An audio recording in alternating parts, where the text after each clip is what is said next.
You know, at Notre Dame, we sing What Though the Odds? Well, now we're joined by a Notre Dame student with a backstory unlike any other. On October 9, 1996, Ugandan rebel group, the Lord's Resistance Army, or the LRA, abducted 139 of 400 girls from St. Mary's College, a Catholic boarding school in Aboke, northern Uganda. Among them was 14-year-old Victoria Nyanjura, who was held captive for a total of 8 years before she got the opportunity to escape. And now she's here to tell her story and how it's inspired her future. Victoria, welcome. We're so happy to have you here at Notre Dame Day. First of all, take me back to the night you were taken captive. What do you remember about that night? All I remember was how the rebels started breaking the glasses of the window. They paved their way through. When they entered inside, they bolted the door, entered inside, and then started tying us. Some girls were tied on the back and others on the waist. I was among those tied on the waist. You had 2 sisters at the school. What happened to them that night? So one of my sisters was sleeping in the dorm. That was never raided. She never got access to the rebels, but the younger one was abducted with me. She's among the 109 that returned with the nun. I understand that the school's deputy headmistress, Sister Rochelle Fazera, followed the rebels that night with a bag full of money. And after hours of negotiation, she was able to get released more than 100 of those girls. But there were 30 that remained behind, and you were one of them. What was that moment like when all of a sudden the captives were separated, when you were separated?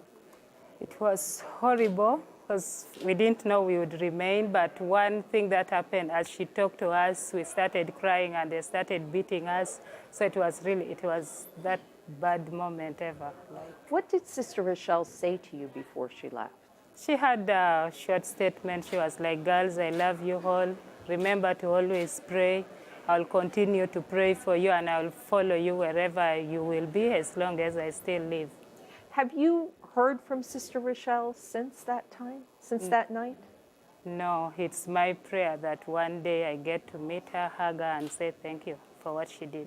Well, Victoria, we caught up with her, and she has a message for you. Oh. So we're going to read this, we're going to put it up. And she says, Dear Victoria, I am sure you can imagine the great joy I experienced on receiving the news that you are a student at Notre Dame.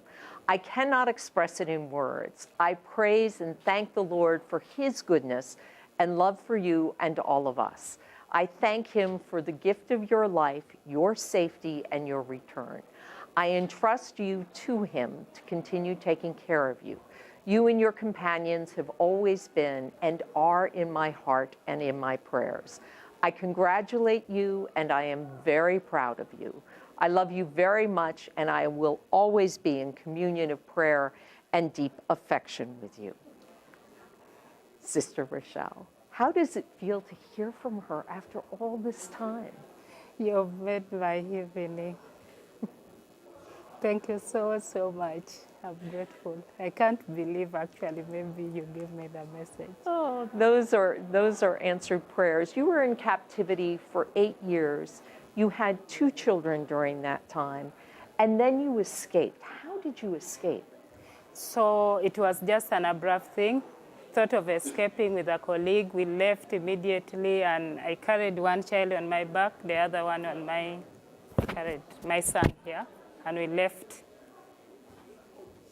And then you went back to Uganda. Your family welcomes you back. You went back to school, and you met a woman who would change your life and bring you here to Notre Dame, Lindsay McLean Opio. Thank you very much. She introduced you to Notre Dame. Well, she is now on the phone. Lindsay, are you there? Thanks for having me. It's nice to have you. So how did you meet Victoria, and what did you see in her that made you think she would be a good student here at Notre Dame? Yes, so Victoria and I met in 2014 in Uganda soon after I graduated with my master's from Notre Dame. And we were working together then at a Ugandan nonprofit that supports victims of conflict to seek justice and reconciliation. And I was continuously impressed with Victoria's drive and ambition to learn. So when she started talking to me about getting her master's degree in peace studies, I knew that the Kroc Institute at Notre Dame would be a perfect fit for her. And I'm excited to share that Victoria and I will be working together again soon, thanks to Notre Dame. So she's going to intern with me for 6 months, starting this summer in Washington, D.C., at a leading peace-building nonprofit called Generations for Peace.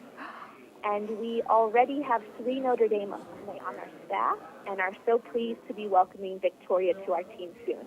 Oh, Lindsay, that is wonderful news. Victoria, as you are getting your master's in peace studies, what do you want to do with that degree? So already before coming, the love for the women, I started an initiative called Women in Action for Women. I hope to get back, continue to work with them, see how best I can partner with other people, bring government on board, seek for funding, and look more into the livelihood for the women and the children. Victoria, thank you so much for joining us. Thank you for coming to Notre Dame. You are a true inspiration to everyone who hears your story. Thank you very much.